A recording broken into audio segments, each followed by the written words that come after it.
coalición como tal. Las historias, las primicias, los personajes, los deportes. Inicia la tarde con Meridiano Blue. Dirige Ricardo Ospina.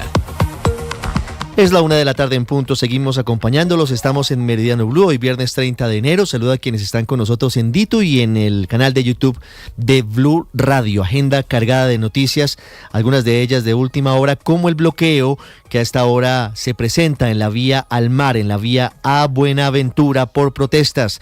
¿Quiénes están bloqueando a esta hora en Cali? Hugo Mario Palomar. Hola Ricardo, está paralizado el puerto de Buenaventura por una protesta que adelantan transportadores de carga en plena carretera en el sector La Caucana. Los camioneros reclaman al gobierno nacional por la falta de controles en las terminales portuarias. Aseguran que tienen que esperar horas para retirar contenedores con mercancías.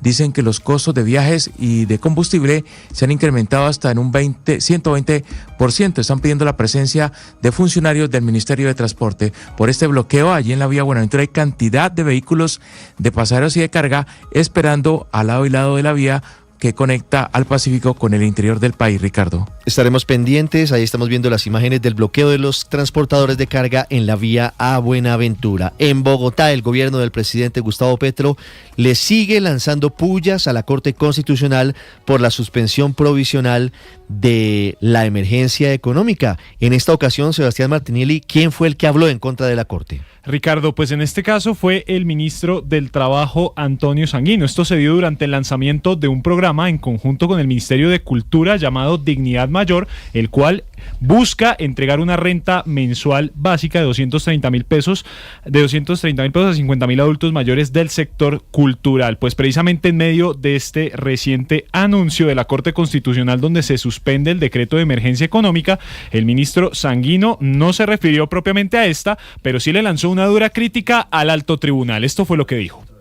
Y bueno, desafortunadamente, Mauricio, tenemos una Corte Constitucional que a veces pareciera ser guardiana de la Constitución de 1886 y no de la Constitución de 1991, porque se apegan a la vieja idea del Estado de Derecho y se les olvida la idea de la Constitución del 91 del Estado social de derecho.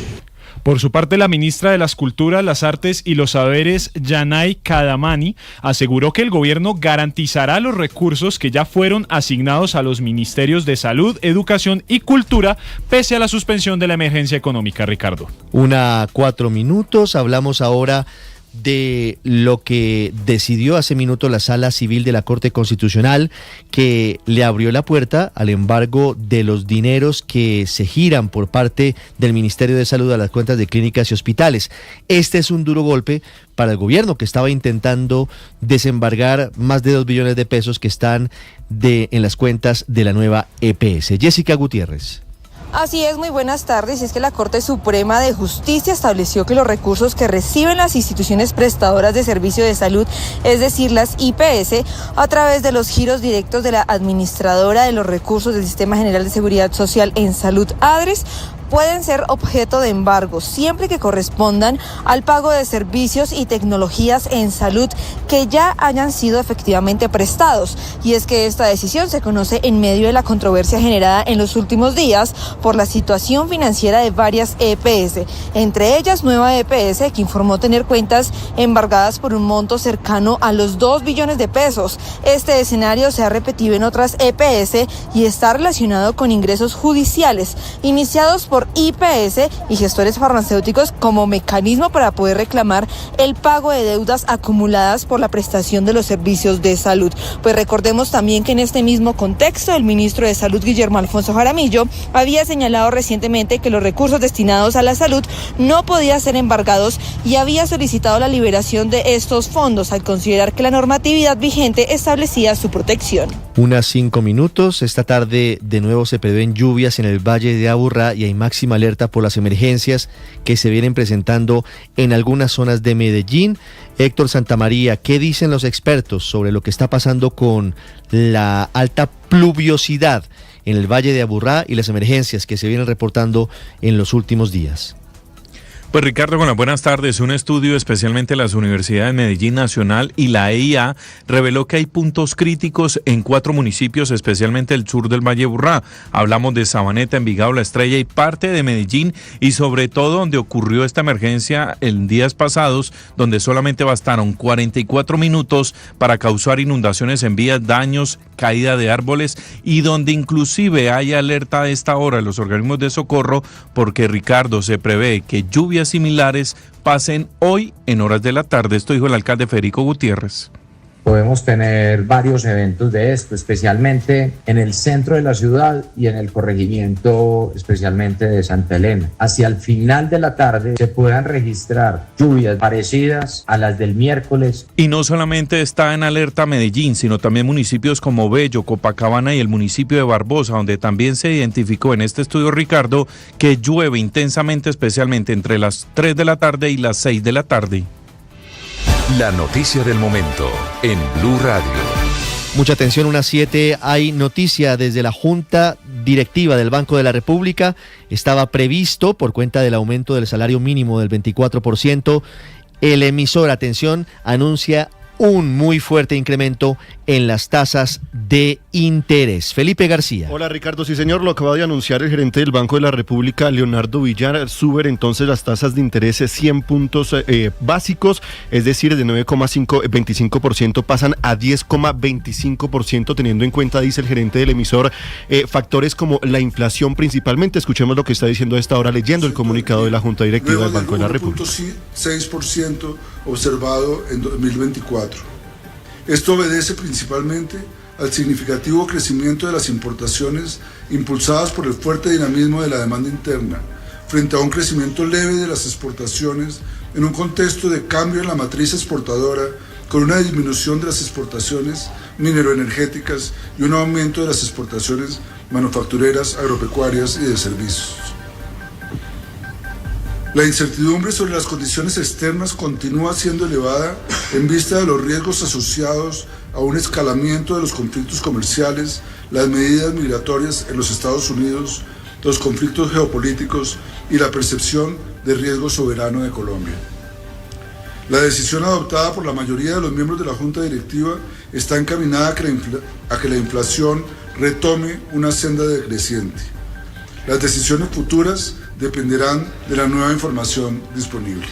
Hasta aquí el comunicado. Muchas gracias. 1:08 minutos. Noticia urgente a esta hora desde el Banco de la República. Repetimos, aumento drástico, aumento en 100 puntos básicos en las tasas de interés en Colombia, que pasan del 9,25% al 10,25%. Felipe, ahí lo explicaba en el comunicado el gerente del Banco de la República, Leonardo Villar, el motivo de esta decisión que acaba de tomar por mayoría la Junta Directiva del emisor.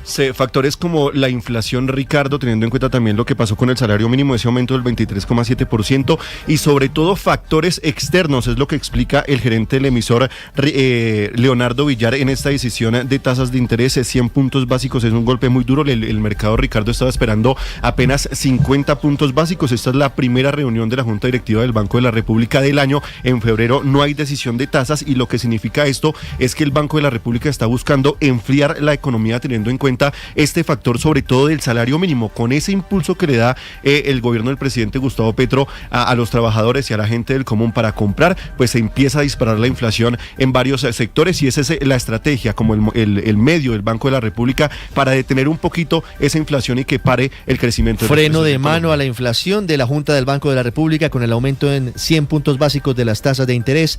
Habla a esta hora, luego de terminada la Junta, el ministro de Hacienda, Germán Ávila.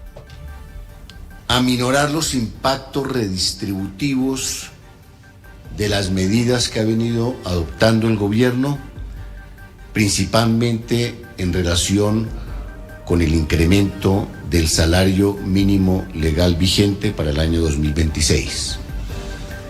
Esta decisión la tomó el gobierno con el claro propósito de cerrar las brechas existentes entre los ingresos de los trabajadores que tienen el salario mínimo, cerrar la brecha con el mínimo vital de subsistencia que la OIT estableció para Colombia.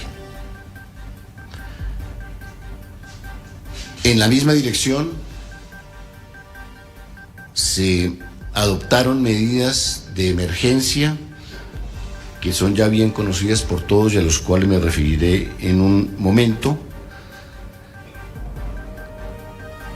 Medidas económicas que van a ser también acompañadas de otras que continuaremos tomando. 1:11. El gobierno anuncia más medidas económicas, además de la emergencia que ha sido suspendida en la Corte. ¿Cómo quedó la votación en la Junta Directiva del Banco de la República, Felipe, a propósito de este incremento en 100 puntos básicos, repetimos, en las tasas de interés? No fue unánime, 4 codirectores votaron a favor de los 100 puntos básicos, 2 por una reducción de 50 puntos básicos, es decir, que redujeran la tasa de interés, y 1 votó por mantenerla inalterada. 2 votaron por bajarlas. 2 bajaron por votarlas. Reducción. Puntos básicos, no aumento, sino reducción. No aumento, sino reducción. Uno supondría que uno es el ministro de Hacienda, Germán Ávila, que tiene asiento en la Junta. Efectivamente. Y eventualmente la otra podría ser Laura Moisá, que fue postulada por el presidente Gustavo Petro. La más reciente. Y se acerca mucho a su postura ideológica en torno a lo que significa la economía. 1:12, noticia del momento, repetimos, el Banco de la República incrementa en 100 puntos básicos las tasas de interés, Felipe, para finalizar. ¿Esto en la práctica qué significa? Eso significa que la plata sale más cara para los bancos comerciales, que nosotros vamos a recibir créditos un poquito más caros y que nosotros vamos a ir a pedir plata más prestada y nos van a subir mucho más teniendo en cuenta estos 100 puntos básicos, los intereses, por ejemplo, en tarjetas de créditos. Ustedes van a salir más caros los créditos de consumo, los créditos de tarjetas de crédito y otros créditos que usted pide. Al final el objetivo es que usted, deje de comprar, que nos ve y nos oye, piense 2 veces antes de gastar, antes de comprar. Ese es el objetivo del Banco de la República con este incremento de 100 puntos básicos en las tasas de interés. 1:13, una pausa y regresamos en Meridiano Blue. Una buena